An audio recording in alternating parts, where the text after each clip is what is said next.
Първо нали, ще ги разграничим на две неща. Едното е, когато става въпрос за оптимизация, имаме два основни сфери. Две основни сфери. Едната сфера е неща, които правим по самия сайт. Неща, които правим по сайта. И неща, които правим извън сайта. Тоест по някакви други сайтове. Това са така нареченото офлайн и онлайн. Off-page, off-page. Оптимизиране. On-page е върху самия сайт, off-page е на външните сайтове. Сега значи, това, което нали, ти и правилно каза, какво правим? Подобряваме текстовете, подобряваме снимките, казваме на сайта защо дизайна трябва да е хубав, правим описания на продуктите, които да продават, по-разширени, авторски описания, добавяме допълнително продукти. Тук е принципа, колкото повече продукти имаме, толкова повече се класира сайта на различни комбинации. Въобще в смисъл тук е едно постоянно работене по подобряване на самия вебсайт. Има неща, които един собственик на бизнес не може да прави без програмисти. По on-page оптимизацията. Тоест на български хубаво човек да си прави термините на български.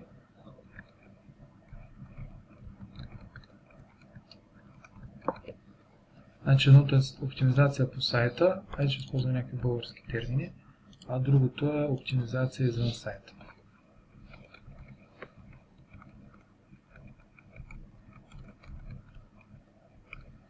Оптимизация по външни сайтове. Така, значи, има неща, които тук може да прави собственика на бизнеса сам, без професионален дизайнер или без професионален програмист. Тези неща, които ти изброих до момента, продукти, текстове, нали, снимки да си подбере, когато има определение на съдържанието, както е при тебе, може да си ги прави сам. И той до тук изпира реално, защото това е едно постоянно колело, което се върти реално колело. Той реално прави постоянно това. Текст, статия, продукта оправя, качва пак снимки. Текст, статия, продукта оправя снимки. Сега какво може да прави тук един собственик на бизнес, обаче вече с някакъв специалист е да слага примерно тези rich snippet. Примерно, какво ще рече rich snippet или семантика да добавя. Това са ето тези... да ви покажа.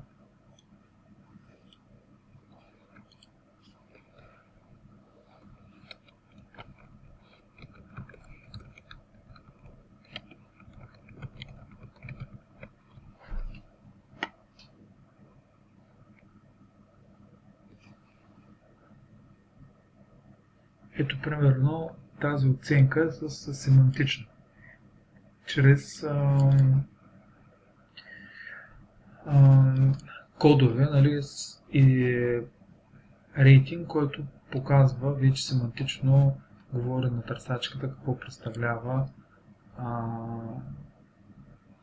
самия сайт. Ето примерно тук това са едни добавени коментари, които също помагат за класирането, но те са отново семантични, с някакви кодове. Виж примерно ето тук, това е schema.org, където имаш примерно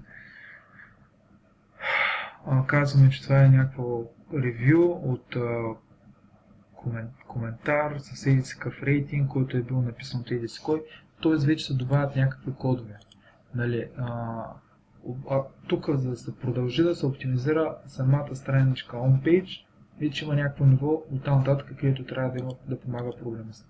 Примерно, човек от четимите URL адреси също не може да ги смени, нали, в системите. Или трябва да се сменя системата. Идва един момент, в който, нали, вече човек опира до нужда от нова система или до преработка на съществуващата, нали, това, което, например, може да се преработи, винаги слайдера да се сложи някакъв по-хубав слайдер, примерно по-хубава снимка, с някакъв, дори в самата снимка на слайдера да има някакъв текст, който продава. Въобще, нали, да се помисля, нали, защо има значение всички тези елементи. Защото когато клиента дойде на сайта, като му увеличи времето на престоя в сайта, веднага го логокласира. Явно казва, този сайт е много качествен, ще го дигна нагоре. Колкото повече време стои посетителя в сайта, това е по-добре. Ако се сложи видеоклип, примерно с iFrame, може да слагат видеоклипи в сайта. Много лесно. Ще ти покажа как става. Знаеш ли как става това? Не. Примерно, абсолютно всяка една система, включително даже си мисля, че и твоята, позволява да се вградят клипове по много лесен начин. Отворим YouTube.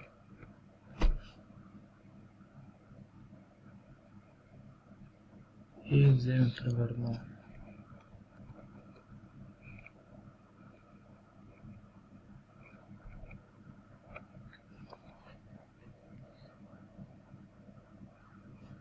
един произволен клип. Тук има реклама.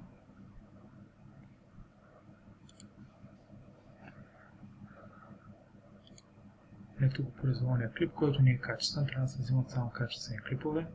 Може да бъде споделен, ето тук споделяне, вграждане и YouTube ни дава iFrame, който можем да копираме и да поставим на сайта. На принципа на картите, т.е. както е вградена карта, карта се вгражда със същият код. Ето този, това е iFrame технология, която е доста стара, но до ден днешен се използва и може да бъде вградена много лесно в сайта. Т.е. вграждане на видеоклип, вграждане на карти. Може да се вграждат презентации, примерно. От SlideShare може да се вгради презентация на нещо.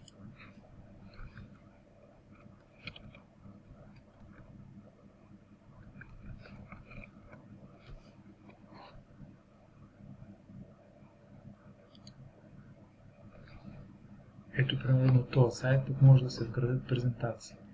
Примерно, за всеки един бизнес може да се направи една обикновена презентация и да се направи, нали, интересна и да се вгради. Ето тук отново имаме с Share. С Share е това iFrame, който го копираме и можем да го поставим на сайта. В момента, в който го поставим, нали, този код на сайта си, това ни помага за класирането, защото го казва, този сайт е по-интересен за търсене. За потребителя има презентации, има видеа, има още интересно за тях съдържание, което ги кара да кликат, да разглеждат повече, да се задържат по-дълго време на сайта. Нали, това за всички тези неща, които добавяме към самия сайт постоянно. Това, което, нали, е хубаво да се работи периодично. За оптимизацията на сайта не е важно, нали, да се направи всичко изведнъж и после край. Нали, тук е важно постоянството. Нещата се отразяват с времето и постоянството е един ключов фактор, за да може сайта да се класира. Отнема обикновено между 2 до 3 месеца да почне да се появяват някакви по-интересни резултати от усилията. По принцип, нали, ако човек не работи с голям бюджет и не ползва програмисти или дизайнери професионални, нали, тогава може да очаква примерно резултат след 6-я месец, примерно дори. Това са всъщност всички действия, които се правят по самия сайт. През 2015 един от ключовите фактори, който беше за да се класира сайта, е скорост на зареждане. Тоест, ако се види, че сайта зарежда бавно, това е пак фактор по самия сайт, не се сваля класирането веднага. Така, по off-page оптимизацията, т.е. неща, които се правят извън самия сайт, това са линкове от сайтовете. Т.е. имаме ли линкове от външните сайтове, които да сочат към нашия сайт. Това е в момента ключов все още инструмент в Google. На времето това беше основния, но да кажем 10 години това е било лидер. Линковете, броя на линковете и Google брои. Към единия сайт има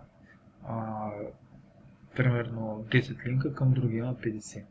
Сега това, което видяхме в анализа конкретно на твоя сайт е, че той има достатъчно линкове, но понеже някои от тях не са много авторитетни заради проблеми в миналото, поради някакви хакванинки или някакви други странни дейности, които са получили случайно, тези линкове не са много авторитетни. Много са важни, тук в момента даже от 2015 и 2016 стават все по-важни тематичните линкове. Тоест,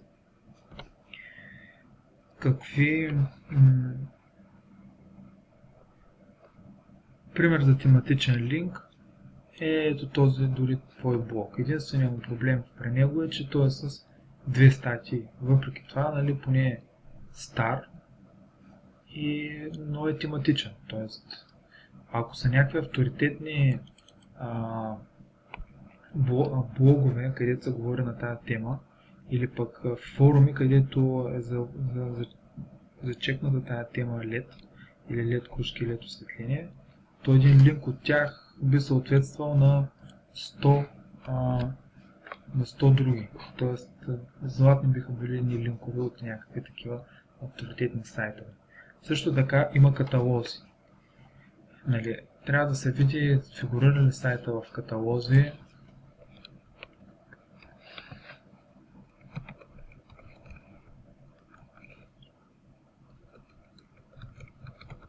Сега, принципно каталога може да бъде намерен по всякакъв начин. Искам да просто правя си една справка. Има ли... Ето, примерно, това е тематичен линк от тематична страничка. Сега, въпросът има ли линкове тук? Има линк. На практика има линк. Само чуеш. Към какво води. Интересно, че е класирана тази страничка. Но и е класирана заради осветление в България. Всъщност осветление. Ето тези така. Така, значи тяхният сайт. Да. Това означава, че този линк в момента е много ценен за този сайт. Не случайно SEO оптимизатора, който го е правил, го знаел това нещо или го е посъветвал собственика на бизнеса или по някакъв начин са знаели и са го направили да го добавят в този каталог. Ето, това е типичен пример за дейността на SEO оптимизатора да го добави в тематична страничка. Сега може това да се е получило органично, той може да членува в такава камера или в такъв каталог. Нали, има два начина да се получи. Един начин съзнателно човек иска да се появи някъде, другият вариант то органично става. Значи, има клиенти, които обаждат се, им казват, сега ще включим в този каталог, искате да дадете 100 лева или 50 лева и те дори насляпо съгласяват, казват пращай фактура и така примерно от 10 каталога платени, в които си е платил, някои от тях се случват, които са тематични и много подходящи и примерно наистина може би половината от тези пари са отишли, нали, в бакука, но половината от тези пари пък са оказали точно попадение, тъй като, нали, някой по-авторитетен каталог, който трябва да се платиш за да влезеш, ти носи един линк, който е с много голяма тежест. Това, което е хубаво е все пак да се направи все пак е хубаво да се направи някакво проучване, нали, ако човек реши да плати за някой каталог да влезе, да го види колко е качествен, преди да реши да плати. Как да изглеждат статиите като дизайн и като подредба. Това е блогът на Top Web Design, фирма за веб дизайн. Пример, заглавието трябва да е интригуващо, да кара клиента да кликне на него, защото то обикновено се вижда още в самата търсачка. След което винаги слагаме снимка, която да впечатлява, да е оригинална, интересна, да е по темата, да е с ключовите думи в alt тага или въобще тя самата да бъде. Сега ще направим една инспекция, да видим как е кръстена, rabbit hole. Нали, не е с ключова дума, по-добре можеше да бъде, е с ключовата дума, примерно контент маркетинг, но снимка, която да впечатлява, текст. В текста е важно да го сложим на абзаци. Да не е без никакъв абзац, защото е изключително труден за четене. Когато има абзаци и са правилно разпределени смисъл по абзаците, е много по-лесно за четене. Другото е да се слагат линкове. Линкове към секции от сайта. Така може да се оптимизираш собствени страници, собствени категории от сайта, собствени статии, собствени продукти. Където се спомене в статията името на някой продукт, се слага линк конкретно към магазина, където може да бъде закупен. Подзаглавия. Подзаглавията помагат за класирането за SEO, поради простата причина, че те се водят в кода H2, H3, ето в случая това е H3. Имаме H1, т.е. заглавие 1, което е ето това, което е и линк в случая. И имаме H3. В случая тя има няколко H3. Ето това пък е H2. И отново още едно H3. Тоест използването на подзаглавия е много важно. Друг елемент, който е важен, е използването на булети. Тези булети дали ще бъдат под формата на unordered list, т.е. в HTML това се нарича ето unordered list или list item. Могат да бъдат и ordered list, т.е. OL, ordered list, първо, второ, трето, четвърто, пето. Първо, ако кажем 5 често срещани грешки при монтажа на осветление, може да бъдат отделени с подредба. Сега това, което виждаме е, че вече тук става доста суха, няма видео и няма допълнителни снимки. Нали, това е минуса специално на тази конкретна статия. Много по-добре би било, ако се използват и се разнообрази текста. Може би тук са нямали време да публикуват, но когато се разнообрази текста с снимки между големите пасажи, е още по-добре. За да напишем статия, която да ползва техника небостъргач, пишем се ключовата дума, на която искаме да класираме. Това е техника, която позволява класиране за много трудни думи. Виждаме, че на първа страница има вече някакви класирани резултати с класирани страници. Това, което правим, отваряме всичките 10 и прочитаме всичко, което пише по тези теми на първите 10 резултата. След което отваряме една бяла страница и започваме да обобщаваме, систематизираме и анализираме всичката информация като реални аргументи, факти и така нататък в една дълга статия, която обобщава всичко, което се говори по ето тази тема. Абсолютно всичко, което се говори е смислено и е ценно, го обобщаваме в една отделна статия, която да обобщи, анализира, синтезира, избие цялата информация, направи визуално по-красива.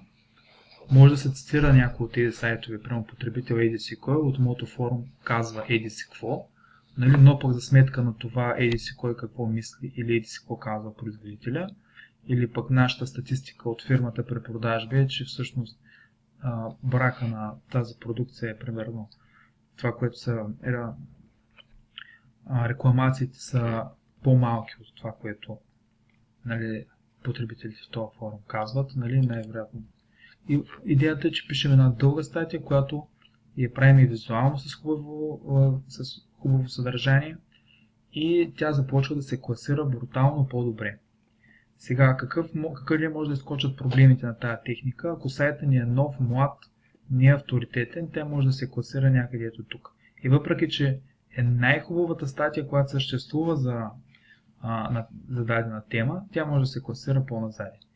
И за да се оправи пък това, трябва да бъде подсилена с няколко линка. Тоест, ако в някои от тези форуми някой каже, вижте тук има една статия, която също говори по темата, нали, подсилена с линкове на принципа на off-page, т.е. самата статия, където идея да е подсилена с линкове, които да сочат към нея. Тя с времето ще измести тези и ще забие първи позиции. Нали, това е тая техника, която е изключително ефективна за 2015 и за 2016.